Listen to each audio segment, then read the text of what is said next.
In this video, I'm going to show you 4 Adobe scripts that I absolutely love that make designing so much faster. So let's dive in. First of all, real quick, what is a script? A script is basically coding that allows the program to do some kind of specific feature. So if you've ever used actions in Adobe Photoshop, Illustrator, InDesign, etc., it's kind of like an action, but on steroids. So a couple of these are free, a couple of these are paid, but they're going to make your design process so much faster. So first I'll start with Photoshop. I have 2 scripts that I absolutely love in Photoshop. One of them is already included in Photoshop. So you go into File, Scripts, you'll see this Load Files into Stack script that's already on here. And this allows you to open a bunch of different files all in one file, basically. So instead of having to place them individually or copy them over from other files, you can just open them all at once. So if I'm making some kind of invitation frame out of all these kind of vintage elements, what I can do is select all of the elements that I want. They'll list here. If I need to go to different folders, I love that. I can go and grab some stuff from a different folder, etc. And then I can just click OK. And it will kind of process this. You can see it's opening each one and then putting it back into an initial file and then closing the original. But once it's done processing, all of these will be loaded in and they will all be named layer based on the name of the original file name. So here we have layers based on all of the different file names. We can move things around, select them, etc. I can make them all smaller. This is typically the first step in my process of building an invitation frame such as this one that you see on screen. I have a whole class in how we do this, where we find these elements, etc. that you can check out in the description of this video. But I just love this particular script because it's already built into Photoshop and it helps you load everything into one file so you can start working and saves just a ton of time. The second one that I love, I'm going to link it below. It's called Split to Layers and it's a free script, but you will just have to go and download it from the website, and it's going to separate elements that are all currently on one layer into their own layers. So if you wanted to move around all these cherries, if you've ever uploaded a bunch of florals that you've painted or something and you want them to be on their own layer, you know it can be really annoying to have to go through and kind of click here, separate that into its own layer, then click back to the original layer and kind of keep doing that over and over again. So this script is going to process all of these into their own layers. So I'll go into File, Scripts and browse. I'll find the one that's in my program files, which is just Split to Layers. And then we can change the settings here. So split when the gap is larger than 0 pixels. If you are doing a watercolor image that's got a bunch of paper in the background, you might want to make this a little larger. This one has a transparent background, so we'll just do that. And then you can see how it's layering as well, but I'll just keep it how it is and click OK. Now it's going to give me a preview of what this will look like and tell me how many layers will be created. We technically only want 9, but as you can see, there's gaps here. So that's going to increase it. And then there might be some kind of stray layers that are empty that we'll get, but we'll just press OK. If that says like up to 5,000 layers will be created, then maybe cancel it and go back and do a little bit more cleanup on your file so that you're not getting that many. But you can see here we have the original layer in the background.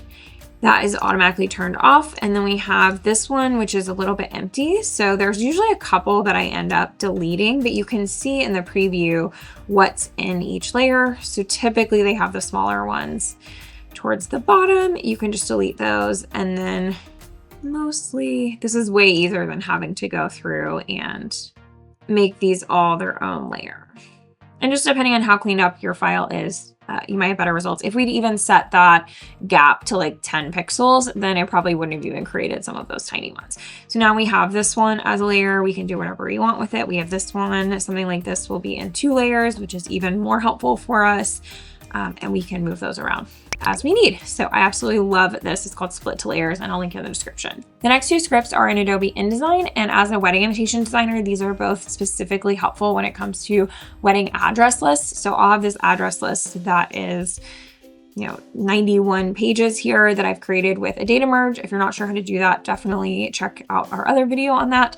But what I found is that sometimes it's hard to make some changes after you've done the data merge when you have a lot of different pages on your file. So there's a couple scripts that can help with that. The first thing is that these first couple pages, some of the text is bleeding out of the box because the names are just longer than what I've done in the text box. And I don't want to make the font too small because I want the other ones that are short to still fit. So typically I'm going to make the font the size that I like it.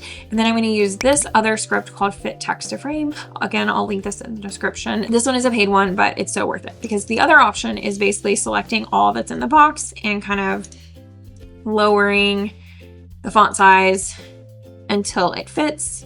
Or you could lower all of the font sizes on every page, but then it's going to make some of the shorter names look a little bit awkward. So I love how this one is kind of big and it really fits within the box. And that's the goal that I have for the style of this invitation. So I want to make these smaller to fit on one line, but I don't want to make everything smaller. So we're going to use this script called Fit Text to Frame. And then there's a lot of different options here. You can watch our longer video where we go through all the settings and options and how to make this work. But we're gonna do the style of address, and we are only gonna shrink text to fit. A cool thing that the script can do is also enlarge text. So if you know you want every piece of text to fit in exactly 6 inches for some reason, you can put them in whatever font you want and then use shrink or enlarge, and it will make sure that every word fits into the same size box, which I think is really cool. Could be useful for seating charts or lots of other options. In this case, I don't want to make anything bigger. I just want to make it smaller if it's too big. And as you can see, we've gone through, and now this font, if you look at the font size, it still says 31 point, which is what everyone else is, but it says 26.6 in parentheses, which is what it lowered this one down to. This one here lowered down to 33.6, so it lowered a little bit less, but it made it as small as it needed to be just to fit into the box with no overset text. This one lowered to 30.4. And then the ones that didn't need it stayed here at 36 point text. So I absolutely love that script. I think it saves me so much time and I don't have to go through each individual page, making sure I didn't leave something off. Especially because when you look at this one, you might not notice that something is wrong because it doesn't have that kind of obvious little hyphen there. You might just think it was Lauren and Christopher, but then accidentally drop their last name.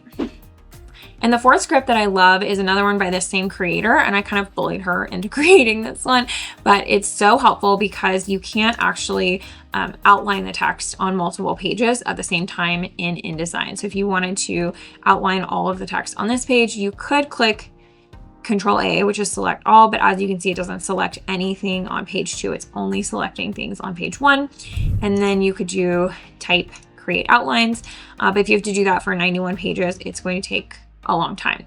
So there is a way to do this by exporting as a PDF and using Adobe Acrobat. So if you don't want to do that, then you can just use this script that she created called Outline All Text Frames. When I click on that, you may have to put in your email to verify your purchase, but otherwise it'll just say success. All text frames were outlined. Now, as you can see, we have Lauren and Christopher outlined. We have their address outlined, but then we also have all of the other pages outlined as well, all the way down to page 91.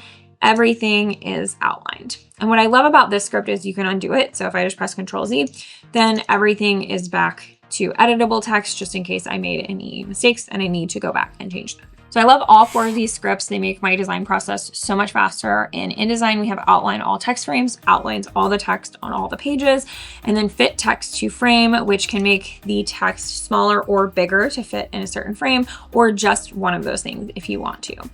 Over here in Photoshop, we have our included script, which is just load files into Stack. That will help you open a bunch of different files or images into the same Photoshop file. And then if you download this outside script called Split to Layers, this is going to split items that are not touching within a certain gap of pixels into different layers so that you can move them around and use them more readily here in Photoshop.